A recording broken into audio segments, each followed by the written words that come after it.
చంద్రబాబు దూసుకెళ్తున్నారు. ఒక్క రోజులోనే 5-6 సభల్లో ప్రజలను ఉద్దేశించి ప్రసంగిస్తున్నారు. ఓవైపు 5 ఏళ్ల పాలనలో అమలు చేసిన పథకాలను వివరిస్తూనే మరోవైపు ప్రతిపక్ష పార్టీ నేతపై విరుచుకుపడుతున్నారు. జగన్ కు ఓటు వేస్తే అది కేసీఆర్ కు మోదీకి వెళుతుంది అంటూ ప్రజల్ని హెచ్చరిస్తున్నారు. విభజన జరిగిన తర్వాత హైదరాబాద్ లో రూము కూడా లేకుండా కుర్చీలు కూడా లేకుండా అవస్థపడిన రోజులు నాకు తెలుసు. కనీసం గౌరవాన్ని కూడా చంపుకొని కొన్ని రోజులు ఉన్నాం. అక్కడి నుంచి మన మీద వేధింపులు. మీరు ఒక్క విషయం గుర్తుపెట్టుకోవాలి. కేసీఆర్ చేసిన పనులు విభజన సమయంలో మీరు చూశారు. మన వాళ్లపైన దాడులు ప్రారంభించారు, రెచ్చగొట్టారు, ఆంధ్రులు ద్రోహులు అన్నారు, ఆంధ్రులు రాష్ట్ర రాక్షసులను మాట్లాడారు. ఇంకో పక్కన ఇష్టానుసారంగా మాట్లాడి ఆ రోజు మన ఆస్తులు కూడా మావి, వీళ్ళకి ఇవ్వడానికి వీల్లేదని, వీళ్ళు వెళ్ళిపోతారు, ఇల్లు నీకు వస్తుందని ప్రజల్ని రెచ్చగొట్టారు. రెచ్చగొట్టి మనకు భయభ్రాంతులు చేశారు, అభద్రతాభావం క్రియేట్ చేశారు. విభజన ఏకపక్షంగా జరిగింది, మనకేమీ రాలేదు. అయినా నేను ఒక పక్క పోరాడుతూనే ఇంకొక పక్క హైదరాబాద్లో ఉంటే ఈ అవమానాలు భరించలేమని పర్వాలేదు, ఏమీ లేకపోయినా పర్వాలేదు, బస్సులోనే ప్రయాణం చేస్తానని బస్సులోనే పడుకొని బస్సే ఆఫీసుగా పెట్టుకుని అక్కడి నుంచి జీవితాన్ని ప్రారంభించాం. వీళ్ళందరికీ భయం పుట్టుకునింది. ఒకప్పుడు హైదరాబాద్ చేశాం, ఇప్పుడు అమరావతి అవుతుంది, ఆంధ్రప్రదేశ్ అన్ని జిల్లాలు అభివృద్ధి అవుతున్నాయి. అది చూసి ఓర్వలేక మళ్లీ మన మీద పెత్తనం చేయడం మొదలుపెట్టాడు. ఆయన అన్నాడు రిటర్న్ గిఫ్ట్ ఇస్తానని. ఏం తమ్ముళ్ళు, నువ్వు ఒక్క రిటర్న్ గిఫ్ట్ ఇస్తే 100 రిటర్న్ గిఫ్ట్లు మేము ఇస్తాం, గుర్తుపెట్టుకోమని హెచ్చరిస్తున్నాం. ఎవరి కేసీఆర్ మన మీద పెత్తనం చేయడానికి అని అడుగుతున్నా మిమ్మల్ని. మీకు రోషం ఉందా లేదా అని మిమ్మల్ని అడుగుతున్నా. కోపం వస్తుందా లేదా అని మిమ్మల్ని అడుగుతున్నా.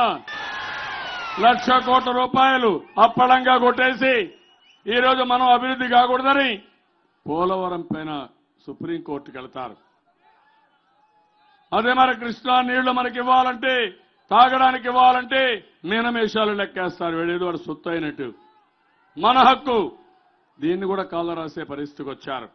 ఇలాంటి దౌర్జన్యాలు చాలా జరుగుతున్నాయి. అయితే ఇక్కడ ఒక నాయకుడు, ఆయనకు బాంఛేన్ని కాళ్ళు మొక్కత నన్ను కాపాడమని ఆయన వెనక తిరిగే పరిస్థితికి వచ్చాడు. అందుకే ఈ రాష్ట్రానికి సమస్యలు లేవు. అతి పెద్ద సమస్య జగన్మోహన్ రెడ్డి.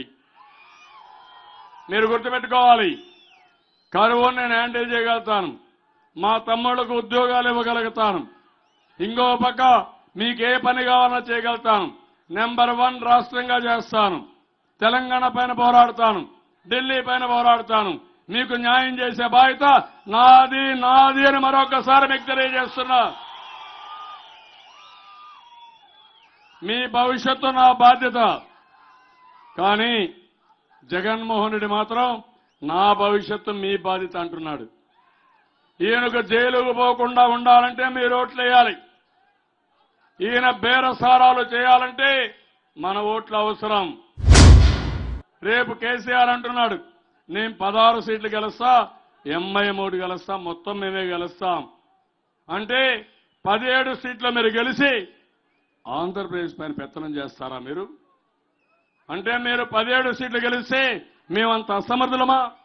అంటే ఆయన ఉద్దేశం జగన్మోహన్ రెడ్డి కొన్ని సీట్లు గెలిస్తే ఇవి కూడా ఆయన అకౌంట్లో వేసుకుని దేశంలో చక్రం తిప్పుతాడంట, మనం ఊడిగం చేయాలంట. ఏం తమ్ముళ్ళు, నీకు రోషం అనిపించలేదా? ఇది వాస్తవం అనిపించలేదా?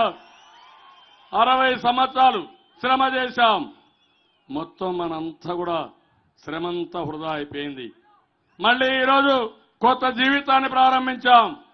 వీళ్ళకందరికీ వణుకు పుట్టింది.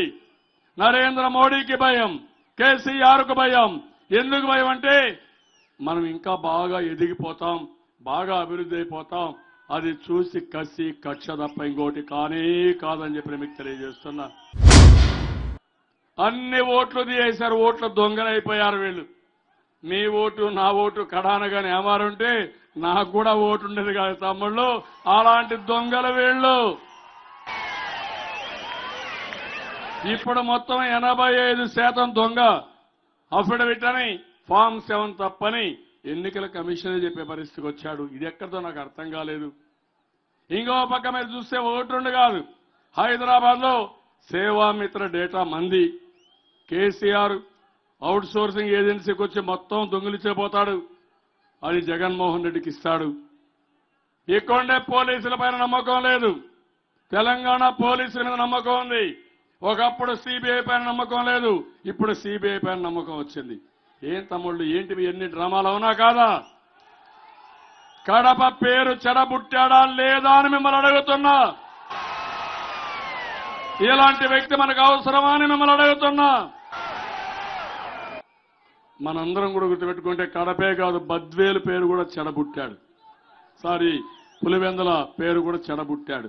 అలాంటి నాయకుడు కుటుంబం ఎంత దారుణం అంటే ఆంబోతుల మారిగా ఊరి మీద పడి ఇన్ని సంవత్సరాలు మీరు చేసిన పనులు చూస్తా ఉంటే ఎంతమంది నేర చరిత్ర ఉండేవాళ్ళు, ఎంతమంది మీరున్నారు. వీళ్ళందరి ఇలా బతికే అంత వీళ్ళు తప్పుడు సమాచారం, తప్పుడు ఆలోచనలు. నిన్న మొన్న ఒక మాట అంటున్నాడు, రాష్ట్రంలో మళ్ళా వైలెన్స్ వస్తుందంట. నేను చెప్తున్నా, ఇప్పుడు ఎన్నికలున్నాయని పిచ్చగా వైలెన్స్ చేయాలనుకుంటే మీ తోక కట్ చేస్తా, వదిలిపెట్టను, జాగ్రత్తగా ఉండండి. వైలెన్స్, నా లైఫ్లో వైలెన్స్ ఏది లేదు. నాకు ముఠాలని చేసింది నేనే, మత కలహాల్ని పూర్తిగా ఎక్కడ జరగకుండా కాపాడింది నేనే. కడాన తీవ్రవాదులు కూడా నా మీద దాడి ఇచ్చేస్తే తీవ్రవాదులు కూడా చేయడానికి ప్రయత్నం చేశాను. రౌడీ అనేవాడు ఈ రాష్ట్రంలో ఉండకూడదని చెప్పాను. మా ఆడబిడ్డలకు రక్షణగా ఉండాలని చెప్పాను. అభివృద్ధిలో ముందుకు పోవాలని చెప్పాను. అదే సమయంలో నేను ఎన్ని చేస్తే కడాన నా మీద కోపంతో 2003లో తిరుమలకు పోయేటప్పుడు 24 క్లేమోర్ మైన్స్ నా మీద బ్లాస్ట్ చేశారు. తమ్ముళ్ళు, నేను బాంబులకే భయపడలా, ఇలాంటి వారికి నేను భయపడతానా అని మిమ్మల్ని అడుగుతున్నా.